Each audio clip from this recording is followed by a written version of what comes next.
Çox deyirdiniz ki, şəhər tıxacdır, çaspikdə yoxdur qiymət, bir müştərini 1 saat aparırıq.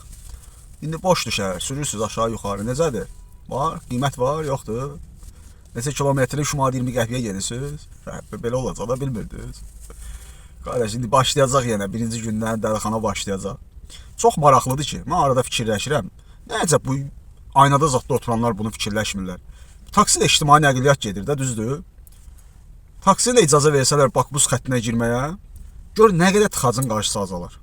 Üzü Sumqayıtdan Bakıya gələnlərin, inandırım ki, sizə əksəriyyəti maşını tərcih edib taksi ilə gələcək. Lap açırsınlar 3 nəfərə, 4 nəfərə taksi pulunu verib gəlsinlər, yenə də onlara sərfəli olacaq.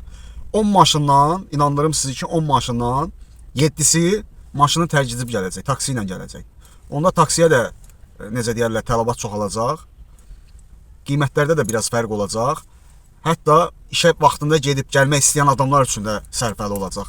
Adam 7 dənə maşını oradan tərcih edəndə, 7 dənə maşını saraydan tərcih edəndə, 7 dənə maşının, baxın onda Xırdalan yolu yarı-yarı fərq eləməsə, onda mən nə deyirsiniz? İstəyir bu tərəfdən aeroportdan olsun, Mərdəkandan olsun, digər Ramandan olsun, oradan gələnlərin. Səhər-səhər saat 8-dən 9-dan sonra aeroport yolundan, magistral yolda 90-lıq yoldur, bax var idi orada 120-110-lıq yol idi. Cəmaət 30-la 40-la gəlir. Nə qədər ki, ictimai nəqliyyat sayılır, taksiyə, Bakbusa icazə verməyiblər girməyə. Ona görə də heç kimlər nə taksidən o qədər istifadə etməyəcək. Çünki adam fikirləşir ki, taksiyə pulu verib zaten probkada qalır. Öz maşını ilə də gedir də rahat, ailəsi ilə, uşağı ilə. Amma görsə ki, yox, taksi də avtobus kimi xəttdən istifadə eləyir.